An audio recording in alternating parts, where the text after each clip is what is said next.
Hello everyone, कैसे हैं आप सभी। आई होप कि आप सब बहुत अच्छे होंगे और आपकी स्टडी काफ़ी अच्छी चल रही होगी।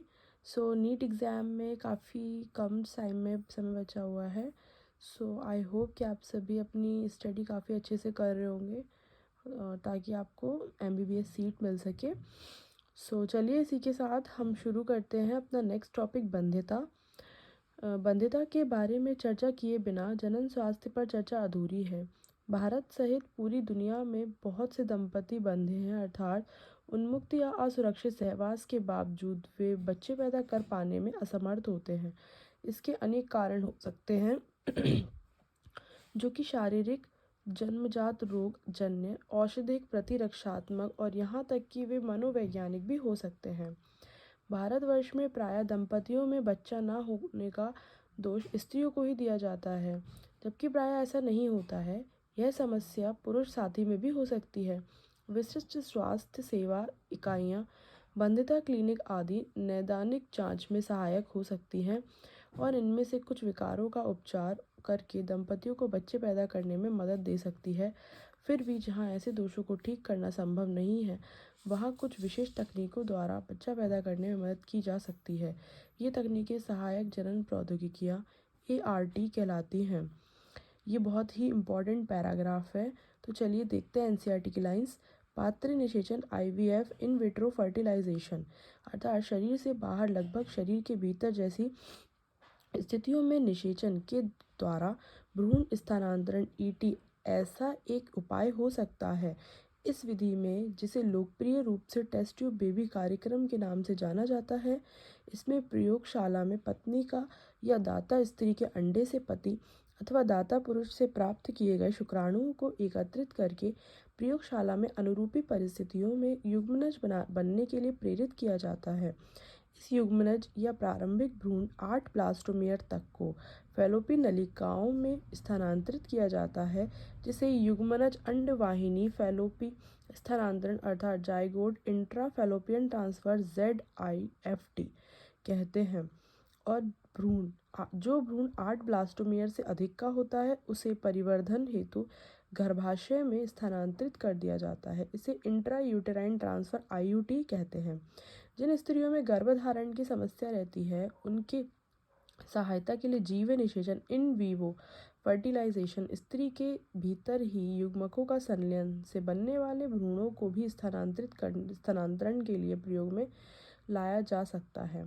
ऐसे मामले में जहां स्त्रियां अंडाणु उत्पन्न नहीं कर सकती, लेकिन जो निषेचन एवं भ्रूण के परिवर्धन के लिए उपयुक्त वातावरण प्रदान कर सकती हैं, उनके लिए एक अन्य तरीका अपनाया जा सकता है। इसमें दाता से अंडाणु लेकर उन स्त्रियों की फैलोपियन नलिका में स्थानांतरित ZIFT कर दिया जाता है। प्रयोगशाला में भ्रूण बनाने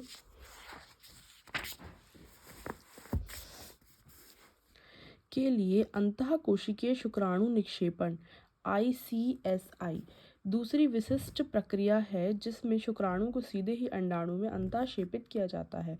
बंध्यता के ऐसे मामलों में जिनमें पुरुष साथी स्त्री को वीर्यसेचित कर सकने के योग्य नहीं है अथवा जिसके स्खलित वीर्य में शुक्राणु की संख्या बहुत कम है, ऐसे दोष का निवारण कृत्रिम वीर्यसेचन AI तकनीक से किया जा सकता है। इस तकनीक में पति या स्वस्थ दाता से शुक्र लेकर कृत्रिम रूप से या तो स्त्री की योनि में अथवा उसके गर्भाशय में प्रविष्ट किया जाता है।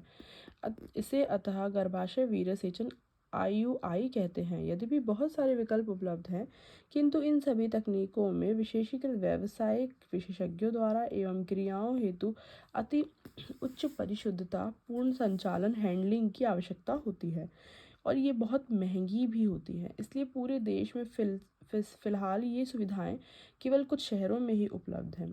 स्पष्ट है कि इनके लाभ केवल कुछ सीमित लोग ही वहन कर सकते हैं।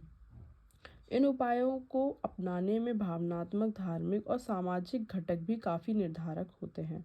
इन सभी प्रक्रियाओं का अंतिम लक्ष्य संतान प्राप्ति है और भारतवर्ष में अनेक अनाथ और दीनहीन बच्चे हैं जिनकी यदि देखभाल नहीं की जाए तो वे जीवित नहीं रहेंगे। हमारा देश का कानून शिशु को कानूनन गोद लेने की इजाज़त देता है। जो दंपति बच्चे के इच्छुक हैं, उनके लिए संतान प्राप्ति का यह सर्वोत्तम उपाय है। तो चलिए बच्चों, अब हम देखते हैं सारांश। जनन स्वास्थ्य का तात्पर्य जनन के सभी पहलुओं जैसे शारीरिक, भावनात्मक, व्यवहारिक और सामाजिक स्वास्थ्य से है। दुनिया में हमारा देश पहला ऐसा देश है जिसने राष्ट्रीय स्तर पर जननात्मक स्वास्थ्य समाज को प्राप्त करने की कार्य योजनाएं बनाई हैं। ये सारी कार्य योजनाएं वर्तमान में जनन एवं बाल स्वास्थ्य सेवा कार्यक्रम के अंतर्गत आगे बढ़ाई जा रही हैं। जनन स्वास्थ्य हासिल करने की दिशा में लोगों के बीच जनन अंगों, किशोरों या उससे जुड़े बदलावों, सुरक्षित एवं स्वच्छतापूर्ण यौन प्रक्रियाओं, HIV एड्स सहित यौन संचालित रोगों के बारे में परामर्श देना एवं जागरूकता पैदा करना इस दिशा में पहला कदम है। चिकित्सीय सुविधाएं उपलब्ध कराना तथा आर्तस्राव में अनियमितताएं, सगर्भता संबंधी पहलुओं, प्रसव, चिकित्सीय सगर्भता समापन आदि से जुड़ी समस्याओं की देखभाल, इनके लिए चिकित्सा सेवा उपलब्ध कराना और जन्म नियंत्रण, प्रसवोत्तर शिशु एवं माता की देखभाल एवं प्रबंधन आदि RCH कार्यक्रम से जुड़े अन्य महत्वपूर्ण पहलू हैं। हमारे देश में कुल मिलाकर जनन स्वास्थ्य में सुधार दिख रहा है, जैसा कि घटी हुई शिशु एवं मातृ मृत्यु दर दर्शाती है। साथ ही यौन संचालित रोगों की जल्दी ही पहचान एवं उनका उपचार, बंध्य दंपतियों की सहायता आदि से भी बेहतर हुई है। बेहतर स्वास्थ्य सुविधाओं तथा जीवन के रहन सहन की बेहतर परिस्थितियों होने के कारण जनसंख्या में विस्फोटक वृद्धि को बढ़ावा मिला। इस प्रकार की वृद्धि ने गर्भ निरोधक उपायों के सघन प्रचार को अनिवार्य बना दिया। आज के दौर में विभिन्न प्रकार के गर्भ निरोधक उपलब्ध हैं, जैसे कि प्राकृतिक, परंपरागत रोधक, अंतःगर्भाशय युक्तियाँ, गोलियाँ, पिल्स, IUD, टीके के रूप में अंतरूप, इम्प्लांट्स और शल्यक विधियाँ। यद्यपि गर्भ निरोधक उपाय जनन स्वास्थ्य को बनाए रखने के लिए आवश्यक नहीं है, तथापि व्यक्ति को इन्हें उपयोग में लाने के लिए बाध्य किया जाता है ताकि व्यक्ति सगर्भता से बच सके और उसमें देरी करे अथवा सगर्भता के बीच अंतराल रखे। हमारे देश में चिकित्सीय सगर्भता समापन को वैधानिक मान्यता प्राप्त है। सामान्य रूप से चिकित्सीय सगर्भता का उपयोग बलात्कार जैसे मामलों से हुई अनचाही सगर्भता तथा सामान्य या कभी कभार के यौन संबंधों आदि से पैदा हुई सगर्भता को समाप्त करने के लिए किया जाता है। ऐसे मामलों में भी MTP किया जाता है, जहां बार बार की सगर्भता मां अथवा भ्रूण अथवा दोनों के लिए हानिकारक या जानलेवा साबित हो रही है।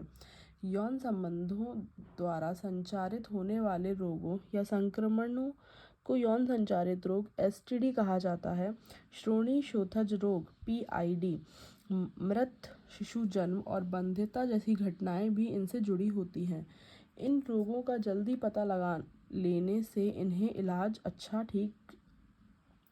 द्वारा ठीक किया जा सकता है।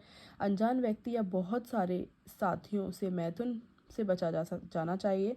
इसके साथ ही मैथुन के दौरान अनिवार्य रूप से कुछ सावधानियों के लिए कंडोम का इस्तेमाल यौन संचालित रोगों से बचाव के कुछ सरल से उपाय हैं। 2 वर्ष तक मुक्त या असुरक्षित सहवास के बावजूद गर्भाधान न हो पाने की स्थिति को बंध्यता कहते हैं। ऐसे निसंतान दंपतियों की मदद हेतु अब विभिन्न उपाय उपलब्ध हैं। पात्र निषेचन के बाद भ्रूण स्थानांतरण के द्वारा स्त्री के जनन मार्ग में भ्रूण को स्थापित करके संतान पाई जाती है। यह एक सामान्य विधि है जिसे टेस्ट ट्यूब बेबी कार्यक्रम कहा जाता है। तो चलिए स्टूडेंट, इसी के साथ ये चैप्टर होता है फिनिश और मिलते हैं फिर नेक्स्ट टॉपिक नेक्स्ट चैप्टर के साथ नेक्स्ट वीडियो में।